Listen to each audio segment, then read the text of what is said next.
Hi, everybody in podcast land and also on YouTube. I'm Riley. I'm David. I'm not James. I'm Sarah. Sarah's here again. Yay! And this is the Carpool Critics Movie Podcast. And today, we're talking about Jaws. Spoiler alert! Thanks, Sarah. It feels weird handing that off to somebody, but you did a great job. Thank you. Jaws. It refers to the jaws in the shark in the movie, right? Oh. Or is Jaws the shark? I thought it's because people talk in this movie. They just keep jawing at each other. It's what you call a talkie. I prefer the silent film Jaws.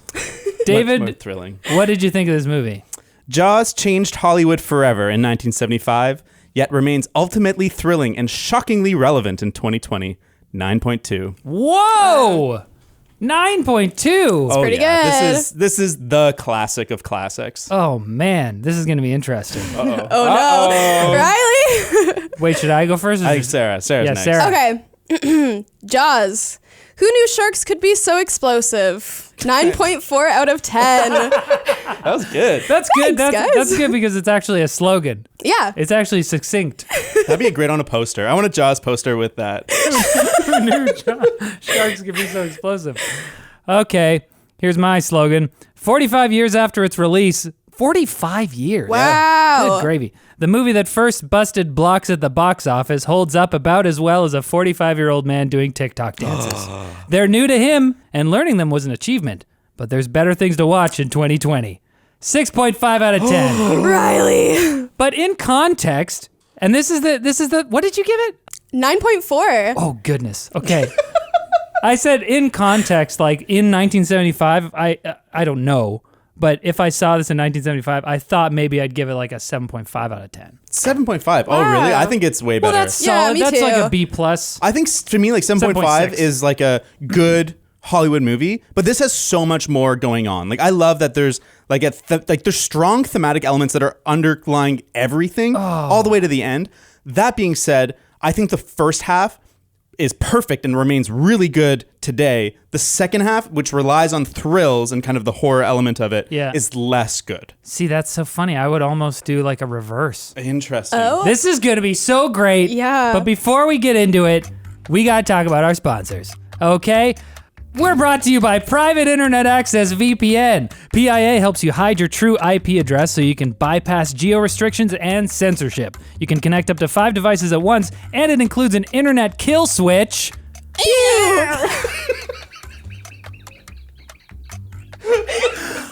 Wow!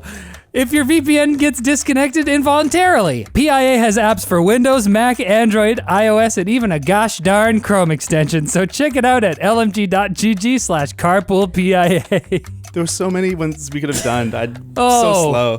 We're also sponsored by Manscaped, the best in men's below-the-belt grooming. Manscaped offers precision-engineered tools for your family jewels, including the greatest ball hair trimmer on the planet, the Lawnmower 3.0, with a ceramic blade, 7,000 RPM quiet-stroke motor, and even an LED light so you can see what you're doing.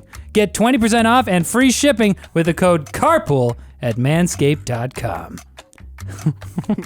We're gonna need a bigger switch. What was the noise? What It was was that panic. noise? It wasn't even trying to be a kill switch. But what's so funny is you guys both made the same noise. Why did you do that? Yeah. Man, humans are weird. Oh, that was fantastic. That's the kind of stuff that lets you know there's more going on in the universe than you know. Yeah. Oh my Yes. gosh. All right, guys, to remind you, before we really get into the discussion, to remind you what happens in this movie, here we go. It's a hot summer on Amity Island, a small community whose main business is its beaches. When new Sheriff Martin Brody discovers the gruesome remains of a shark attack victim, his first inclination is to close the beaches. But Mayor Larry Vaughn and several local businessmen demand they stay open because what about the economy? These guys are basically the anti-maskers of this movie. Yeah. Brody gives in to their demands, but that weekend, a young boy is killed by the predator.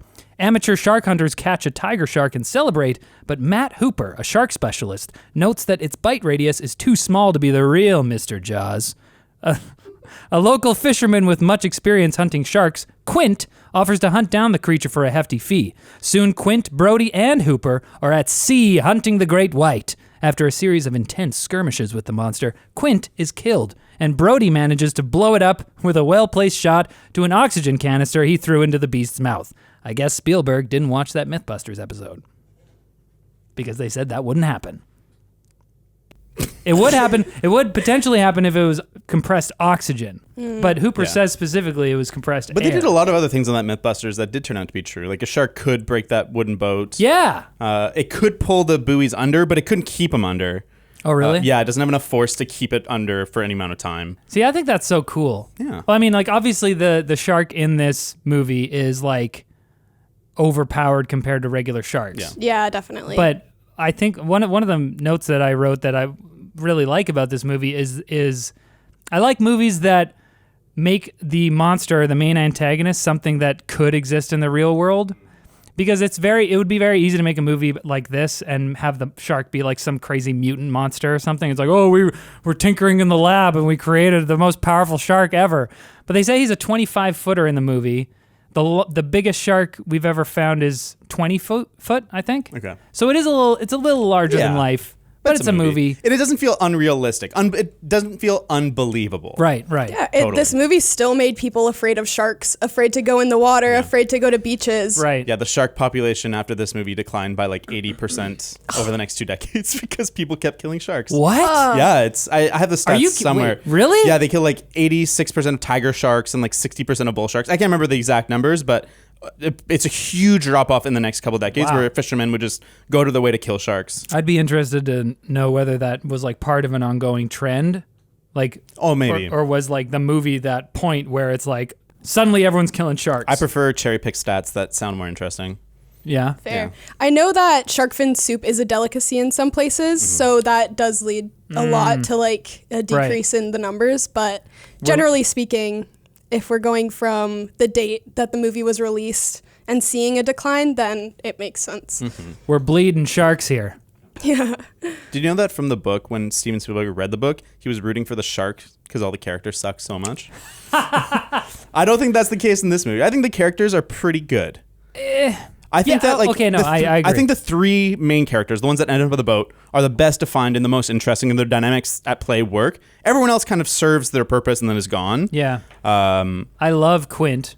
Yeah. He's like such a wild character. He's like singing the Spanish lady song all the time. He's like reciting poetry and stuff. I loved how eccentric he was. Hooper also. Oh, I loved Hooper. Well, Richard Dreyfuss did such a good job. I feel like I haven't seen him in a ton of movies, but I know he's like a prolific actor. Yep. The main movie that I remember seeing him in as a kid was What About Bob? Did you ever see that? No. You didn't see that? No. It's like Bill Murray is this like ridiculous, like lethargic, what do you call that? He's lazy. He's a bum. Oh, okay. He hasn't accomplished anything. He's just like a chill dude. And Richard Dreyfuss is this like uptight guy who's like his family friend, and so he's like taking care of him. He lets him like stay at his house or whatever, but it's like a comedy of errors. Yeah. And so that's what I primarily know Richard Dreyfuss from. And in this one, he's like a lot younger. This was one of the first movies that first big Hollywood movies that he was in. And I thought he did a great job. It was totally believable. I thought he had mad Hobbit energy in this movie. Oh, yeah. I was like could see watching that. him like, I could see a good Hobbit. Yeah. Well, he's got the curly hair and the shortness. Yeah, I love the way they introduce his character where he's at the dock and he's looking for the sheriff. And the sheriff's like, hey, go do that thing. And he does it kind of half-heartedly, but it shows that he's like not a coward. He's like willing to confront people. But then when they give him pushback, he's like, okay, you're going to die. Bye. You're all going to die. He does not care. I love that. Yeah. Yeah, I think I didn't love Brody. Yeah, Brody. He's okay. He's kind of like the stand-in for the everyman. I think they do some good characterization, especially with his son. I love that scene when he's eating and this kid is like mimicking him. Yeah. And it does such a good job in such a short amount of time getting you to understand their relationship and that he's a good father that actually cares about his family and kind of grounds you in that family. And I think that that's the most grounded that the emotions get is through him. This is so funny. I wrote that scene down as like a complaint. Oh. Because my main problem with Brody is he's just kind of like a boring character. He doesn't really have any like standout characteristics that you're like, that's Brody. And so I wanted more of an arc for him. Like you can't say you can barely say he has an arc. He starts out, you could say he starts out kind of like frightened and like unwilling to confront the the businessman or whatever, and at the end he confronts the shark, I guess, and like shoots it. But like, okay, so we got 5 minutes at the end where he decides to take things into his own hands, but that's only because he thinks his other two guys are dead and he's just trying to stay alive. I think that's totally fair, and I think that this movie's arc of him isn't what's best served, but I think he serves one of the strong themes of this movie is an examination of masculinity, and then you have like the Ultraman hunter who's like, oh, I'm gonna kill a shark because I've killed thousands before, and then you have kind of the more effeminate modern man doctor scientist, and then you have kind of the everyman, the one who's like in 75 was probably more familiar to everybody, who's like fairly masculine, especially by 2020 standards, but is kind of a little bit in between the two, and he serves to help them to communicate and have their butting of heads without it being like overwhelming. I think I see what you're talking about, but do you think that was intentional on the part of Spielberg? I think that he's designed as like the entry gate into the movie. He's designed as the person that things are explained to. He doesn't know anything about boats. He doesn't know anything about sharks. So he's there to ask the questions and have things explained to him. And I think that as a secondary purpose, I think he is designed to facilitate the headbutting of the other two. There are also a few like characteristics that he has that are kind of hidden. Like you find out that he's afraid of water, or he doesn't like to go into the water.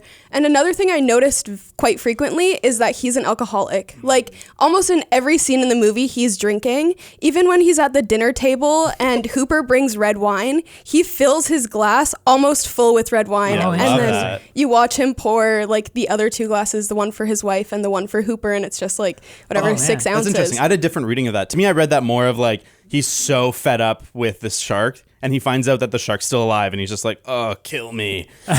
Well, yeah, and I didn't notice him. I didn't pick up on him like drinking in a lot of scenes either. You watched the director's cut where they replaced everything with walkie-talkies. Really?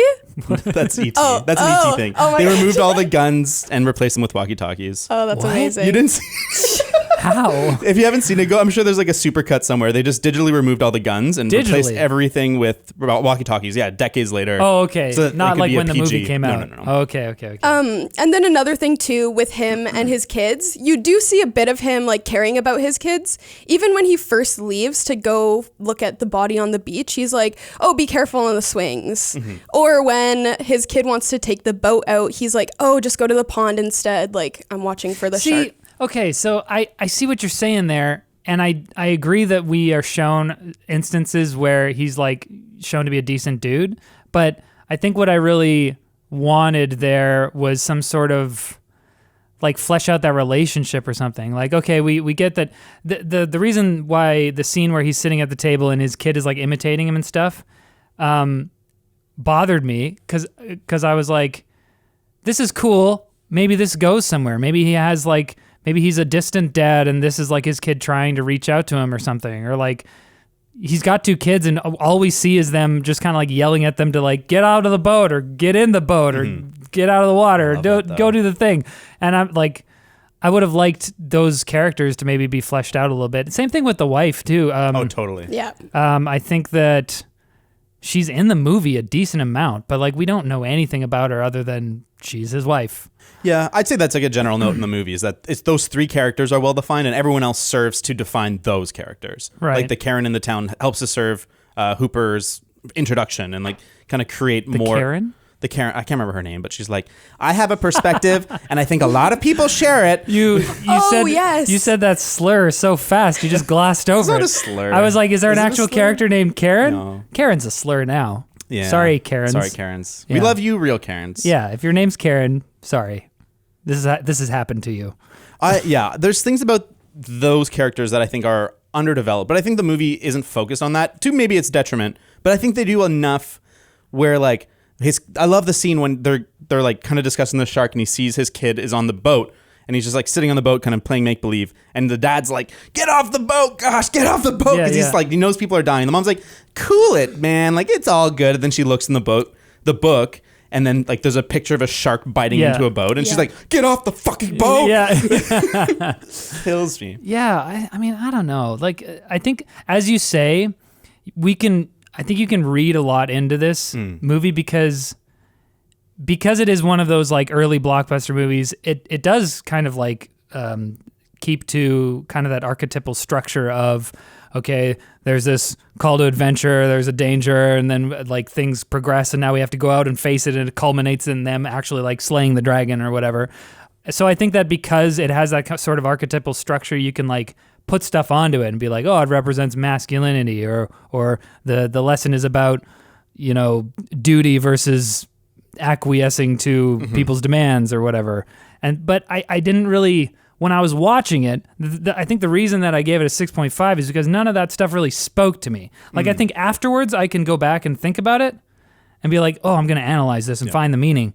But while watching it, I didn't have any sort of emotional investment in those themes. I think for me, the kind of theme I was most invested to in the movie, and this is why I think I like the first half better, is kind of the criticism of capitalism and like Americanism in general, where, I mean, like, it's very clear. The mayor and the shop owners are like, you can't close the beach. Like, this is when we make money. Right. Like, it doesn't matter how dangerous it is. Like, we have to reopen the economy. We have to reopen it. And like, I love the shots when everyone is arriving for the long weekend in the town. Yeah. And like, it's like, especially with the context of COVID, seeing all these people flood into the town, you're like, this is so bad. Yeah. This is awful. Side note, like as during COVID, that has been really interesting. Watching any movie or TV show where there's a bunch of people in close proximity. Yeah, you just like cringe a little. You're like, ooh, no, get away. Yeah. So I think I like that, and like I love the town meeting, like I was saying with the Karen, where they're all like, wait, okay, I still don't know who you mean by the Karen. It's the middle-aged lady with the curly hair. I can't remember her name. She's the wife of one of the shop owners, I think. But wasn't she saying we should close the beaches? No, she was saying... Wait, who are you talking about? I don't know. Who cares? Everyone wants the beaches open. They are all upset. Like, you hear the person shout out, so they're like, okay, we're just closing it for 24 hours. And they're like, 24 hours? That's like 3 weeks. Yeah, what does that mean? I think it's just that, and that 24 hour or 48 hours or whatever, we would make what we normally make in 3 weeks. Oh, I see. I think that's what it means. Right. Also, with that being said, when all the shop owners are there talking about how they want to keep the beaches open for their own profit, I thought it was really interesting how when Hooper arrived, he told everybody, like when there was the 9 people on the boat, and Chief Brody was like, can you tell them to get off? And so he went over and was like, hey, it's not safe, whatever. And they were like, oh, get out of here. And then Hooper asks, like, okay, can you at least recommend a restaurant or a hotel I can go to? And they say, just walk down the street. Yeah. It's like the whole point of you trying to catch the shark is for your businesses, but you're not going to take the time to like promote them. Totally. Yeah, fair enough. And I think that they serve as a good image of like capitalism, where like you put money, people will be there and they'll risk their lives for money. And I think that like the shark, I want to ask you guys, like, what do you think the shark represents? Do you think it's like just a shark, or do you think like it's the evils of something? Like, is there a bigger image behind the shark? This is kind of what I'm talking about. Where like watching the movie, and like maybe I just wasn't going in thinking that this is like a deep thing to be analyzed. Maybe I just went in being like, oh, I know this is the first blockbuster movie and it's about a big shark wreck and stuff. So maybe I didn't think about it. But like watching the movie, I don't know. I just feel like there wasn't a ton of cues indicating that the shark really meant anything other than external danger that we must overcome. Totally. I totally agree. And I think it's supposed to be nondescript danger that we have to overcome. And then you see how a town faces it. And it's very realistic in the town being like, money first. Yeah. And I think that, when it's approaching it that way, it really works. But once it becomes a monster movie about masculinity, and we get to see how masculinity faces this threat, which is a shark in this case, but could be anything, that's when I think the movie is less interesting to me. If it had focused on one of the themes, which I think capitalism is stronger, I think that would be a better movie. I think that's my issue here. There are a bunch of themes to be found in this movie, like the business priority versus the greater good, or like masculinity, or duty versus acquiescence, or whatever. But all of those themes are kind of like relegated to very small portions of the movie, and then they're not really like expanded upon later. Like the whole capitalism arc, if you could call it that. We're calling it a capitalism arc. But I have something to say about that later. But that whole arc kind of ends, right? When he goes and like, hey, look, we got to close the beaches, all right? Yeah. Look, think of it from a business standpoint. It makes more sense business-wise, all right? And he's just like, okay, fine. And he like, okay, so that arc's over. And then we go over to hunt the shark in the sea or whatever. And so that happens with all the themes. Like his little thing with the little thing with his kid.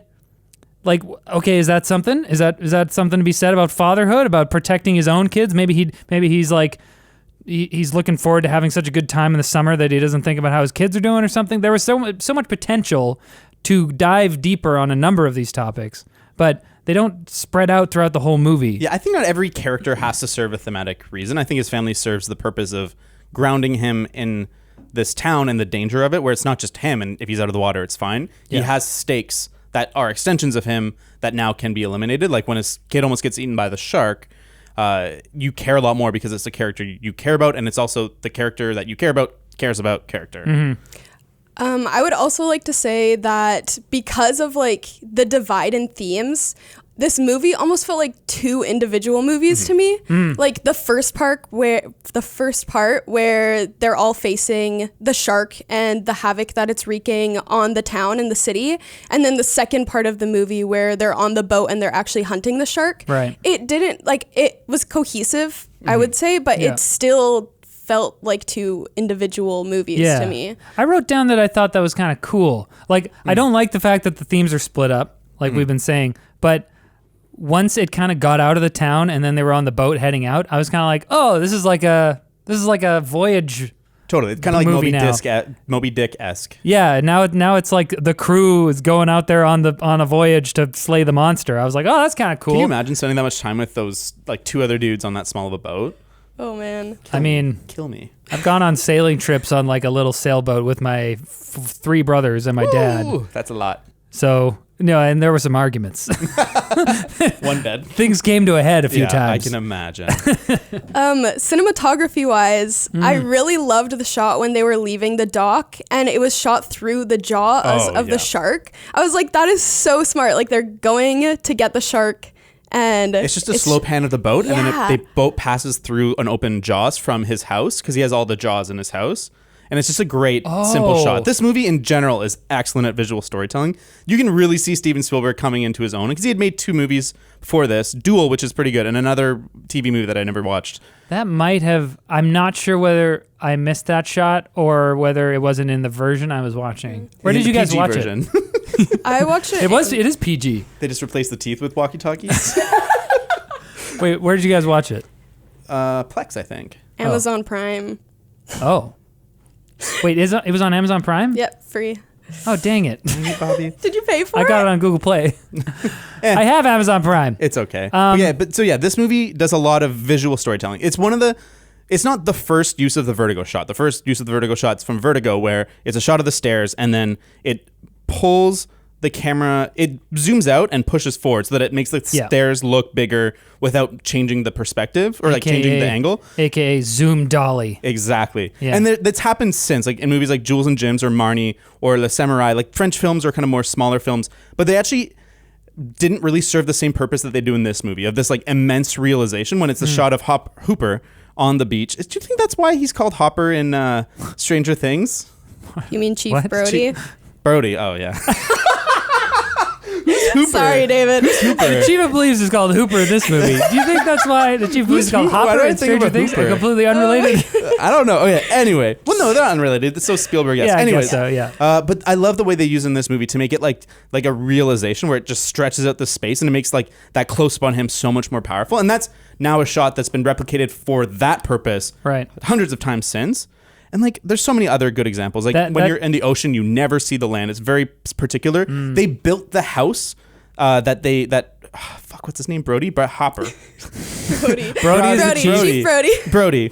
Brody's house was built for this shoot. There was an empty lot and they had to build the house and tear it down and return it exactly how it was with all the litter and everything. First they built it on sand, but then it washed away. And Jesus said, there's only one set of footprints. And Jesus said, build on rock next time, buddy. Yeah. Big Wolf came too. But so they built that house and it's designed so that from every angle, every window, all you can see is like ocean. And it's like, it really helps to serve that like the ocean, even though the shark isn't like the ocean, it's represented by the ocean. And it serves that the shark is ever present in his life, even when he goes home. And I love stuff like that. The shark could be the ocean. If this was Moana. They really used that Chief Brody's house was on the water, because right at the beginning there's that shot after the girl gets killed in the water, which by the way that scene was terrible. Oh man, Not great. yeah, let's talk about that after. It like the camera stays there while she's like submerged and it's just quiet, and then it like pans back and you see Brody standing in his house looking out at the water. Yeah. Beautiful. Yeah, it's a great shot. Yeah, that first kill. Not super effective anymore. Rough. It feels like that whole scene is like the lighting. Yeah. Did you guys notice that? Yeah. They shot that at like 2 different times or something, Well, yeah, and it's it probably doesn't mesh day for well night. at all. Yeah, they there's- shot one of them at night and one during the day and Yeah. darkened it. Is it just me or does everyone in the 70s look like a serial killer? Absolutely. I was like, at that party, I'm like, that is not somewhere I want to be. Like, for sure I would get eaten. Oh my gosh. But yeah, like, so she takes off her top. You get your obligatory 80s or 70s boobs. She goes in the water. Wait, and then, so were there boobs in your version? yeah. yeah, See, mine didn't have. There we go. That's the difference. return it. Yeah. But she goes in the water and she's swimming and it's all good. And the other dude's too drunk. He passes out on the beach.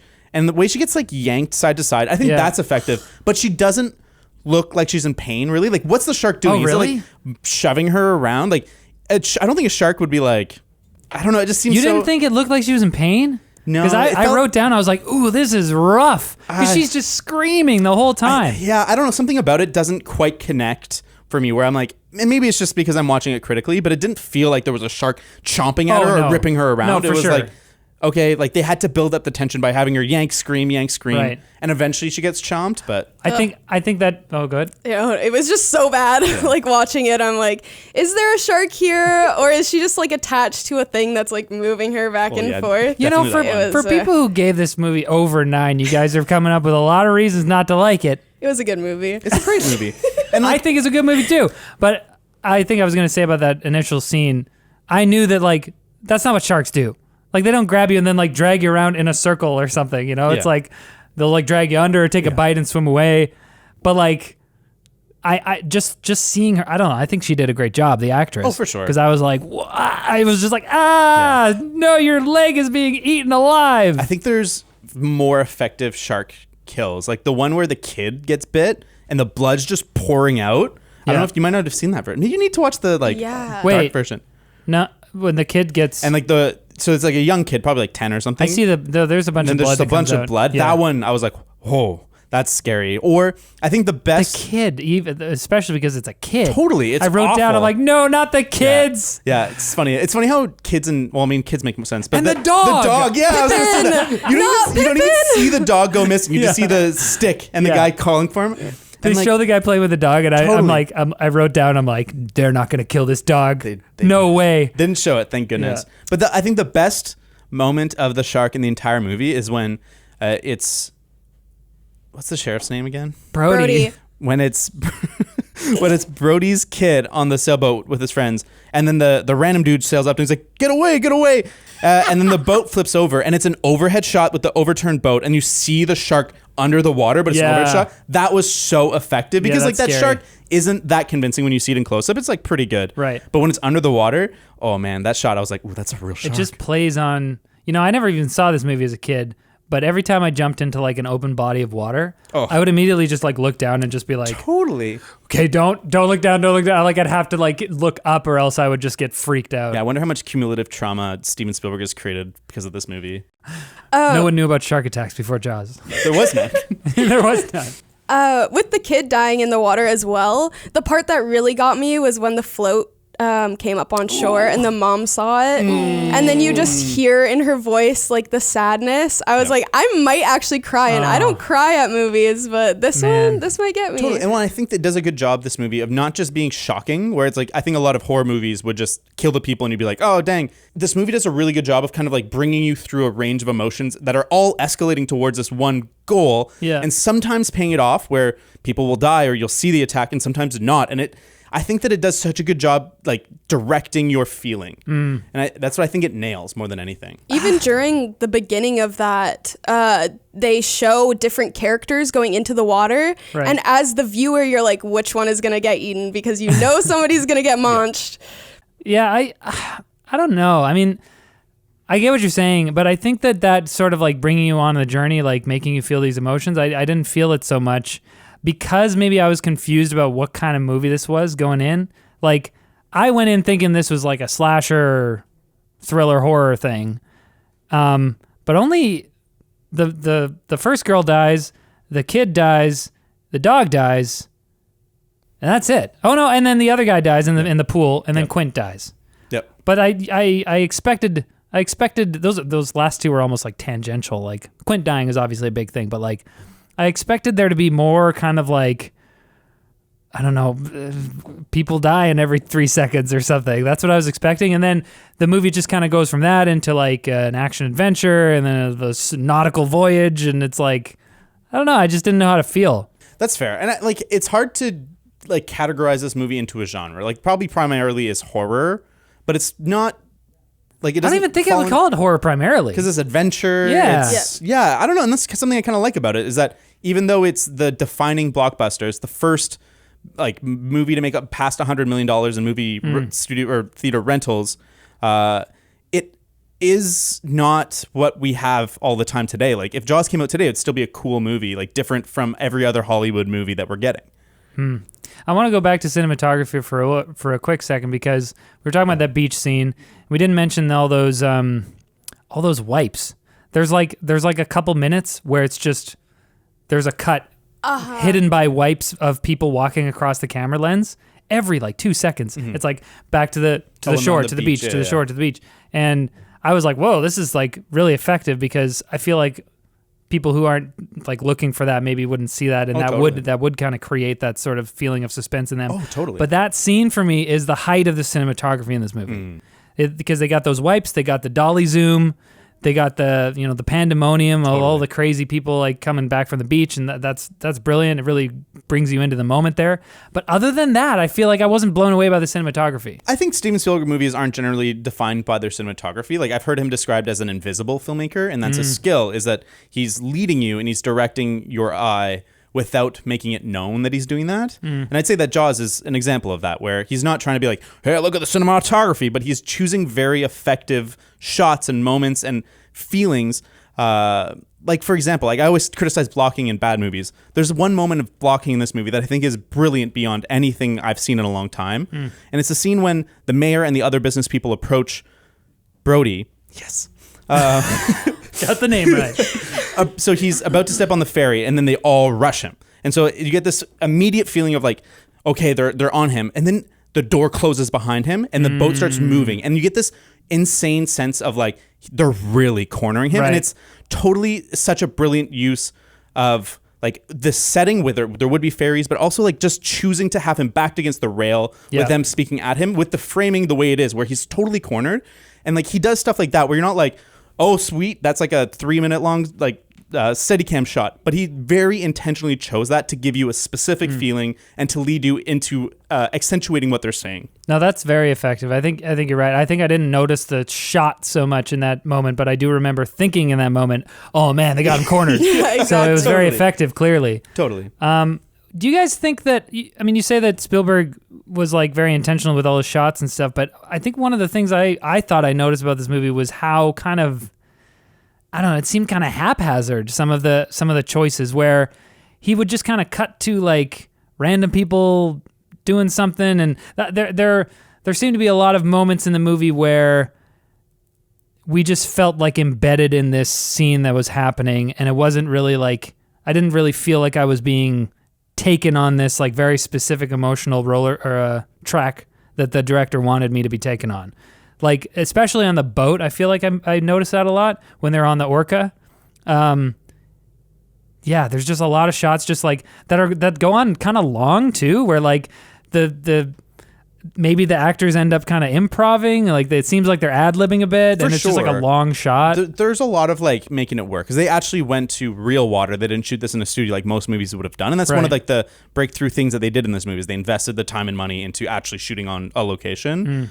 And so I can totally agree and I think it's just technical limitations of the time where it's hard to shoot on water. They went way over time, way over budget, because like shooting on real water is super hard. I was wondering as well whether that was like a contextual thing, like oh, that was just kind of how they shot in the 70s. Like there was less of a, I want the audience to feel this exactly, and I think there's still those like moments of Spielberg brilliance. Like I think one of the most effective moments on the boat is when Brody is like just, so it's a pretty small boat, and he's like trying to get from the front to the back, and he's like walking, and then it's just a close up of his feet, and it slips. Oh yeah. And you're like, I was like, ah. yeah, exactly. It's like such a quick second, and you it's a good setup, because like I think another director would have done it in like a close up and had like pulled out that moment more where it's like his face being like, but I like that it's just the feet, because you really feel it. You feel that slip, and then later when again he slips in a wide shot, you feel it again, and you're kind of trained to feel it. And so I think he's still doing those like smart director things, even though it's definitely more limited because of the scope of the shooting.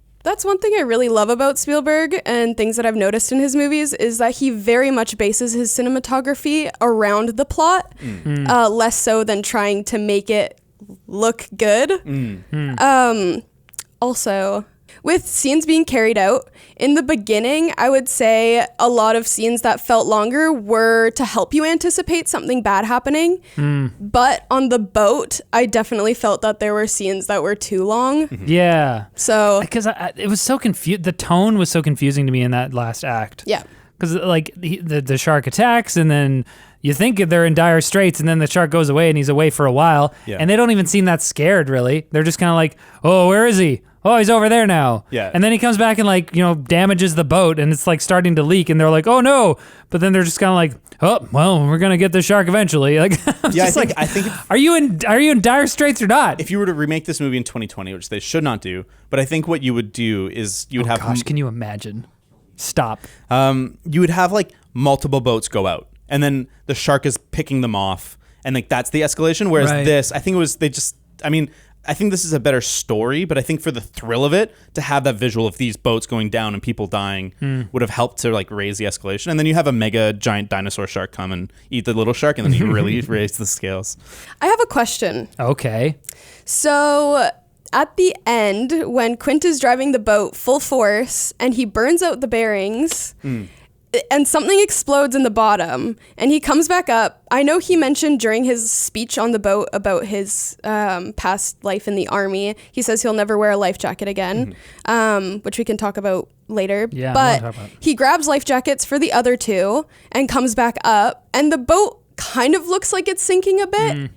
But then right after that, they cut to the scene of them putting together the shark cage. And I'm like, is the boat sinking? Is the boat not sinking? Did they skip something? Yeah, that's exactly what I'm sink talking. really slow. Like in movies Right. where it's like actually like, it's like, no, it takes a long time. And like, You mean they don't like start flat and then turn completely 90 break degrees and apart, go yeah. down vertically? no, that's Only the Oh. Titanic does yeah. that. And so, I mean, I'm not, I don't know exactly, but that felt more realistic. Where like there's still a lot of air in a boat, and like it's made to Yeah. float. So even if you puncture a hole, it takes a long time for it to go under. It's See, not like but a on car. some things I want realism, in other things I want cinema.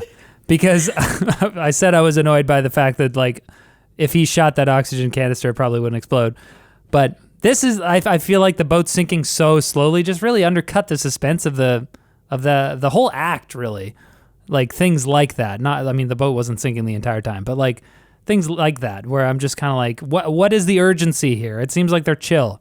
Even when the boat was like going down, they seemed kind of chill. Oh, he just climbs up and he like lies down as it's going down. And the shark is like coming at him too. Yeah. He's like, I got this. But I think that's what I'm talking about, where like, okay, I feel more like just an observer of things that are happening rather than I'm being taken on this journey. Like it almost was like some of those shots seemed like they would be just like a security cam on the boat or something. And it's just like, because if you're in this scenario, you probably wouldn't be like, you'd come up and you'd see the boat sinking. You wouldn't be like, you'd just like start swimming and try to like gather stuff, do what they do. So Yeah. it's like, I'm not saying that part's unrealistic. I was just like, is this a movie taking me on a journey, or is this like a documentary? I think I can't disagree with you on the second part of the movie, and I think it's just the limitations. I feel like and- I'm really hammering on this point. Yeah, no, it's not a perfect movie, but I think that the things that it does right, they still hold up so well to me. And I think like I really care about what this movie's trying to say, especially in the first half, that none of that stuff really got to me. What is it? See, but this is so confusing. What is it trying to say to you? It's a Masculinity? criticism of capitalism and through the lens of like masculinity in the modern time. And I think that like to me, like that's pretty clear that I shouldn't say that. That's rude to say. To me, I got that sense that it's about that. And like it's not like laser focused. It's not like a movie where it's like laser focused on it, but it's there for me. I think that that meaning can be there if you choose to interpret it that way. But I think that it's like one of these things where, you know, you're looking at a piece of modern art and it's not entirely clear what the meaning is. And so you're like, all right, I got to find something here. Oh, this little squiggly square over here is the economy, and this is, you know, left-wing politics or something, you know? So you can like put things onto it. But I feel like this movie screams to you, summer blockbuster, giant shark, watch out. Oh, smile, you son of a bitch. You know? And so it's like, it's less like, I have less of a urge to interpret it in that way. But this is not me saying that it's not that, because I totally think that, who wrote this movie? I didn't even write. Peter Benchley and Carl, the novel was written by Peter Benchley. He was kicked off the set because he was so upset with the movie. Because there's a number of differences. Yeah, it's very different. In the book, there's like the mafia is controlling. It's the mafia controlling the mayor. That's why they won't close the beaches, because they bought a bunch of real estate and something. See, that seems like there is a message in there about corruption or something. Yeah, but I think this one's more like simple. But I don't know. Like, I guess I don't want to take away your interpretation because I think it's valid. Yeah. I just think that it's not compelling to me. No, and that's totally fair. And I think that themes like that, it's either they click with you or they don't. And so it's one of those things. We'll have to agree to disagree. With all themes aside as well, I think this movie just does a really good job of like character development, plot development, cinematography, and also I'm a big fan of John Williams, so I think that the music was fantastic. We haven't even talked about that. I want to talk about it. Because okay, so there's the iconic dun dun. Yeah. Dun, dun, dun. And that is awesome. That's the whole soundtrack. No, it's not. Just dun, dun, dun, dun. I think that's very effective. And like the way that, and like in other parts of the movie, they make you have this sense of like, we're about to see a death. We're about to see the violence in the shark. Right. Sometimes it's a false, like when they go under the water and you get the shark theme and then it's just the head of the dude. And it's like, it's a good use of that like motif so that it can kind of train you like a Pavlovian dog to feel it.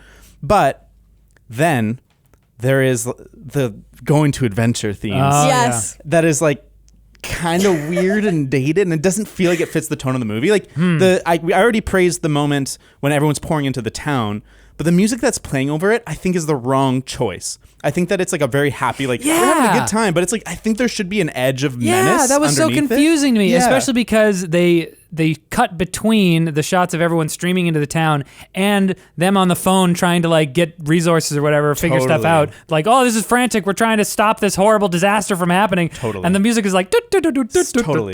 Same with them when they're sailing in the boat and they go through the jaw in the foreground. Again, it's a very like, yeah, it's just confusing. Yeah, I think it's a great score overall. And I think 6.5 out of 10.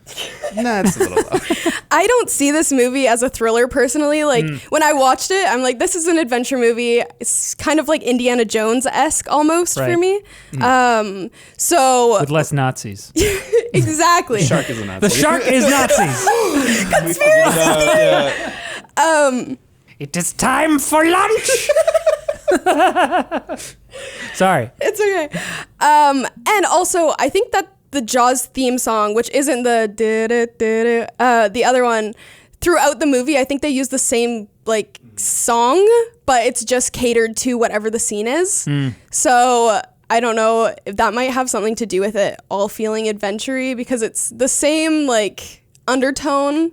See, underbeat. So you're saying, wait, are you saying there is a motif other than the dun-na that repeats? Yep. See, I don't even know. I didn't even pick up on that. They play it at Universal Studios on the ride. So, well, the ride doesn't exist anymore, but it used to. You know, in terms of tone, the only scene that really spoke to me on an emotional level was the scene where Quint is talking about how, you know, he was on the USS Indianapolis in World War II, and it was sunk by torpedoes, and then there were 700-something men in the water. And in the morning, there was and they were just getting picked off by sharks, and by the end of it, they were down to 200-something. And I was like, whew, that whole scene, I think that whole scene is masterfully executed, because it starts out with them kind of like, up until that point, Hooper and Quint had been really antagonistic with each other.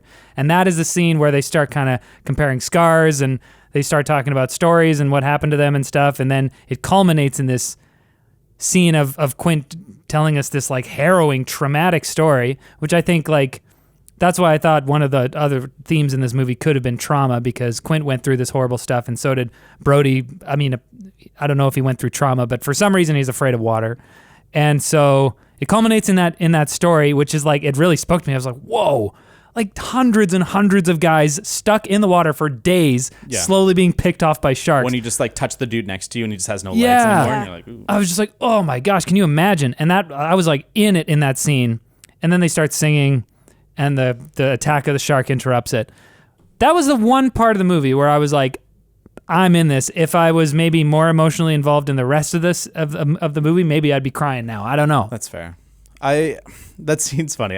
It's time for another segment of unverifiable movie legends. Oh. Okay. Let me paint I have no idea whether that. I actually started looking that up, and then I like got distracted. Okay, so let me paint a picture. Robert Shaw, he's starting to come to the end of his life. He would die 2 years after the release of Jaws.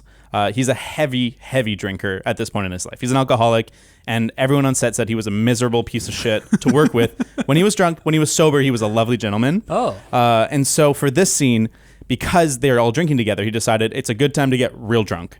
And so they shot the scene, and he totally failed it. They tried it a bunch of times, and everyone left and was like, this is the worst scene. And he went home, like, cried, and in the middle of the night, he called Steven Spielberg. He's like, I need to do it again. And they're like, fine, we'll do it one more time. So in the next day, he got one chance to do it, and on the first take, he did that take. Oh, wow. So, unverifiable movie legend. Oh, okay, wait, sorry. I thought you were talking about the USS Indianapolis story. That's that scene. Yeah, no, sorry. I thought you were talking about whether that historical story I don't know. is real. I don't know. Because I didn't end up looking up. They're talking about they delivered the bomb to Hiroshima, like the shark part of that. Yeah. I used to research sharks a lot, and don't own it, with Sarah. that being said, tiger sharks in particular, which is the kind of shark that Quint was talking about, they would be probably the most likely shark to eat a human. Okay. But if there was like 700 men who are being picked off by thousands of tiger sharks, I doubt that there would be that much murder from the sharks, because they don't like the smell of blood. Like the sharks killing the people.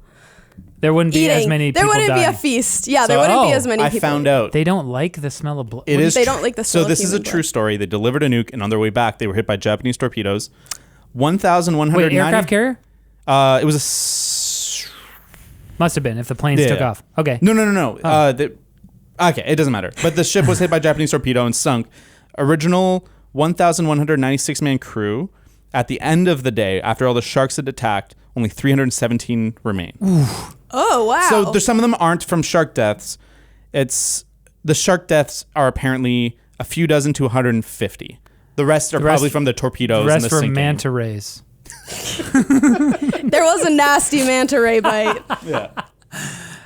Manta rays just like rammed them and break them into small pieces so they can fill. Yeah. They eat plankton, guys.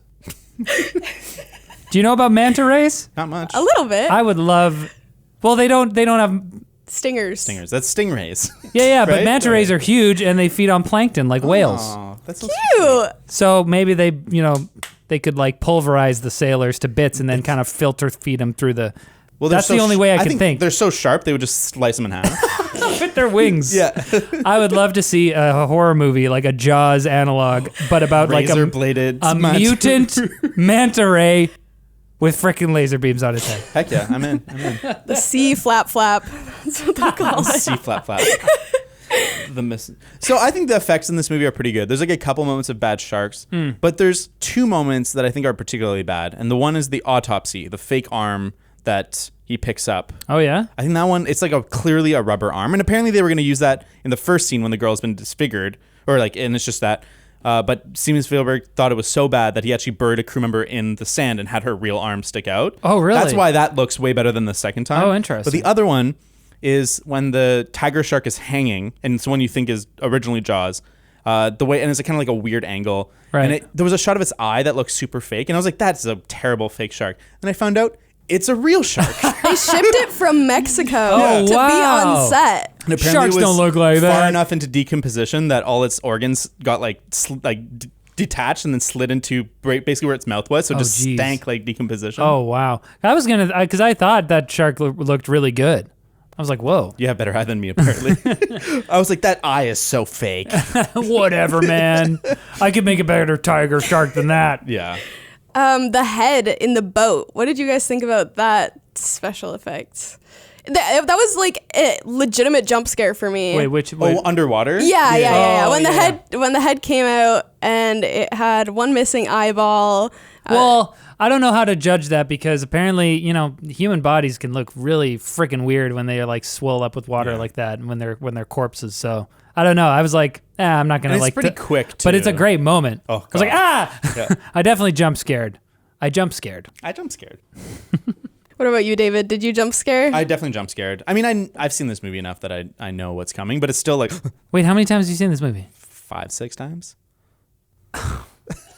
What do you mean? We had to study this in film school. Oh, okay.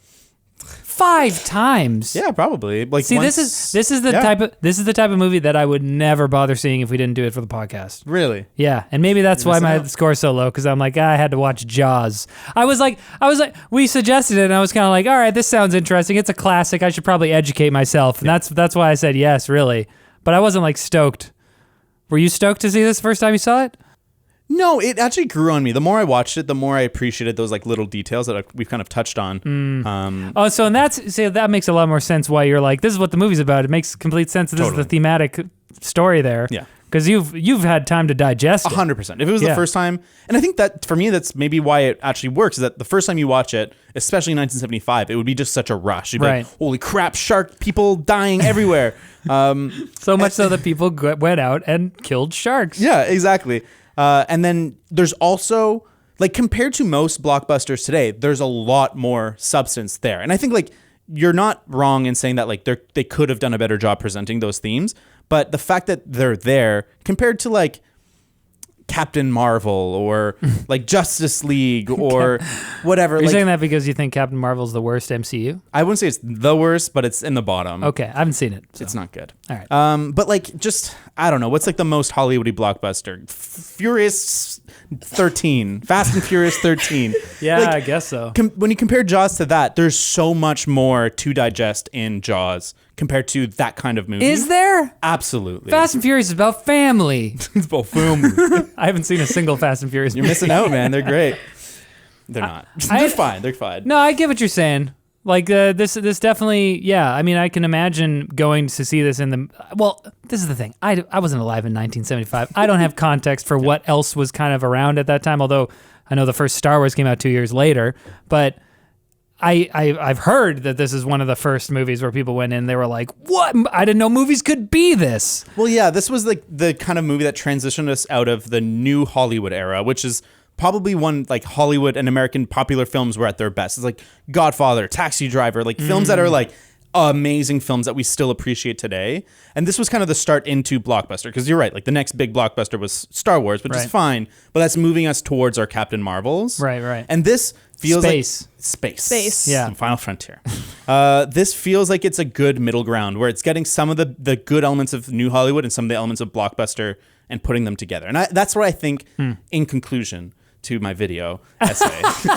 That's why I think I like this movie, is that it feels like it's marrying those two worlds in a way that we don't get anymore. I have a question about the tendency in American movies to paint capitalists as the bad guys.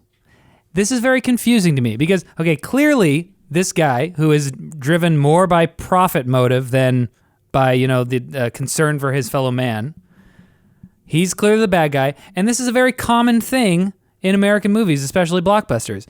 But this is so confusing to me because, like, for a large segment of America, capitalism is part of what it means to be American. But I think most people would think that healthy capitalism doesn't look like that. It looks like it's balanced and has compassion for those in need. Right. Even though I don't really want to get too far into it, even though that hasn't really historically been the case. Right. And so I think there's always like a sweet spot of like, there's nothing wrong with capitalism, but capitalism as it exists with greed as its main factor has turned into this no value for human life version of itself. Yeah. I definitely think that's interesting. I mean, I thought that the response to this would be that that the problem isn't necessarily that the guy wants to profit. The problem isn't necessarily that the guy has this greed for profit. The problem is that he lacks a sense of responsibility and moral, sense. For sure. And so you need to have that in order for capitalism to work. But it still is very strange to me that because that subtlety doesn't really come across in narratives like this. Yeah. Like you watch a narrative like this and you're like, oh, trying to have your business be successful is bad. Oh, well, at the cost of losing people to a shark potentially, Yeah. You kind of see his lack of sympathy quite a few times throughout the movie. Wait, who's the mayor? Oh, okay, yeah. The first time was when everybody's on the beach on the 4th of July and nobody's going in the water. And so he goes over to that couple and is like, nobody's in the water. We need you to go in the water. Yeah. Yeah. I'm thinking in that moment, I'm like, how are you going to feel when someone dies, dude? Yeah. Jeez. And then the second time he tried to show sympathy when Brody was at the hospital with his son and he's talking about how we must close the beaches. This is very important. And he's like, my son was in the water too. Yeah, totally. I think it's those little... He's like, hey. Yeah, I know exactly how you feel. Yeah. It's those little things that I think are so good. I love that moment when he goes to his crony and he's like, crony, into the water. We need you to go. Excuse me, crony. Crony. Or one of my favorite movies in the entire movie, one of my favorite moments in the entire movie is when the mom of the kid who was eaten comes to him and she's still wearing her veil, the whatever they wear at the funeral. What is it called? The black. Veil. I think it's a veil, yeah. And she walks up to him, slaps him, and is like, you knew there was a shark. And he takes responsibility. I think that's a good point about this kind of whole situation that this movie makes is that, yes, he wanted to close the beaches, but he didn't stand up for it. And so he is responsible for the death of that kid. Yeah. And that if you don't stand up to the corruptions of capitalism, you're complicit to them. You know what maybe would have made that arc solidify that for me a little bit is having a moment of reflection for him where he or has a conversation with somebody where he says something along those lines. Because as it is, we see him initially cave to the demands of the business people and then see him, once the shark almost kills his kid, we see him finally say to Vaughn, listen, man, enough's enough. You got to sign this thing. But I almost thought in that moment too, it's less of him changing course and more like Vaughn just gives in because he's shell shocked. He's like, oh my gosh, I told everyone to get in the water and this happened. So I really would have liked some sort of scene where we see reflection on his part. And that's why that's why that scene with the kid, with his own kid, where he's mirroring what he's doing, seems like such a lost opportunity to me because that is an intimate moment where something like that could have happened. But instead, it's just you're doing what I'm doing. Hey, get out of here. Yeah, I totally agree. I think that's one of the biggest strengths and flaws of this movie is that it leaves a lot of room for you to participate and kind of infer what you want out of it. And that's great because you can kind of see so many different meanings, but then you also have that where if you're not really wanting to participate in that way, it just means nothing. It's just flash all substance or no substance. I think that the combination of that thing that you're talking about where it kind of leaves you to fill in some of the blanks and the contextual sort of 1970s style filmmaking where it's less of we're taking you exactly on this journey and more just kind of we're planting the camera here and a bunch of stuff's happening. Sort of environmental storytelling that's not what it's called, but you know what I mean, where passive camera sort of and then things are happening in the scene. I think the combination of those two things really just kind of, I don't know, confused me or didn't let me get involved enough to the point where I could get behind this movie 100%. Totally fair. Would you say though, to someone who's never seen it, that it's worth watching? Oh, that's a tough one. Because, it's obviously a classic. It obviously has a very important part in Western pop culture. There's so many references to this movie in so many other media. It's ridiculous. So, I don't know. I would say watch it if you really care about your, movie education. But if you're, looking for a really good time, you can probably safely skip it, in my opinion. What about you, Sarah? Would you say it's worth watching in 2020? Absolutely. I think it is a cult classic. Whatever. And also, like, with that being said, there's so many movies that have tried to replicate it. So many shark movies in particular. Like, you see The Meg, which kind of tried to harbor that same fear of Jaws. Did you see that? Yeah, I did. Was it good? No, it was terrible. It was honestly one of the worst movies I've ever watched, next to Tusk. Anyways. Oh, dang. Bashing Tusk. And then there's movies like The Shallows or 47 Meters Down, where they're using sharks that are legitimate sharks that you would see in the water, but still like, oh, sharks kill humans and we're putting a human in a really terrifying place next to sharks. Like, you could be put in this position. You should be scared of sharks. Right. So if you want to watch a good shark movie, watch Jaws. Okay. I would also highly recommend it, especially if you care about like the history of cinema and you like older films. It's absolutely worth watching. Even if you don't, I think it's worth giving it a shot. You'll know pretty quick if you like it or you don't. You can just turn it off. That's the joy of movies today. You know what I think you could watch instead of this movie? What's that? Just go back and watch some of the classic Street Sharks TV series. I agree. That was awesome. Man, 90s were such a good time for Did you have any of the action figures? I did. I had the Hammerhead. Oh, heck yeah, It dude. was so sick. I had one where you put your hand, it's like a puppet. Oh, yeah, It's I like remember a that one. I big didn't rubber have that. puppet, but it's got giant muscle arms. So you could be like you could like if you swing your arm like this, it could punch. That's amazing. Oh man, Street Sharks was awesome. It was so sick. Do you think the people who made Sharknado thought that it was going to be like Jaws? No, I think they know what they're making. They know their market and they're nailing. They know exactly Same with what like they're movies doing. like the Megan stuff. They don't think they're making art. They know what they're making. What was this? Did you guys see any of the Sharknadoes? No. I tried to. Oh really? Yeah, it was not worth it. I think I saw a clip from the second one where like the shark has tentacles or something. It's so messed up. It looks disgusting. Yeah, Birdemic and stuff. All those. Oh my gosh, Birdemic. Oh my gosh. So bad. They're fun to watch. I think those are good to watch in groups, but they're. I would recommend Jaws over those. Yeah, me too. So what are we gonna do next week? We know what we're gonna do next week. We do? Yeah, Spaceballs. Oh, I'm so jealous. Oh, sorry, Sarah. God damn, I It's love a man's Spaceballs. movie.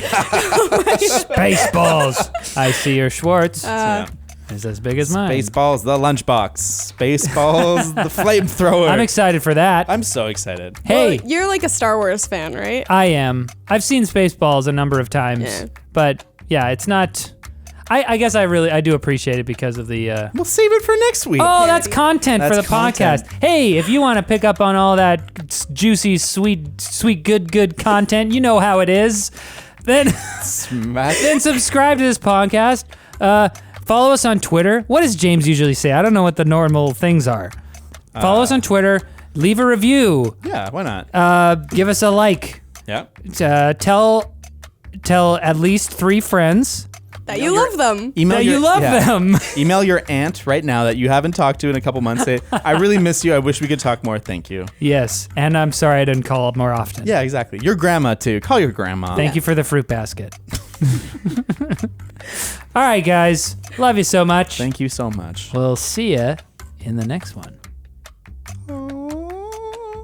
There we go.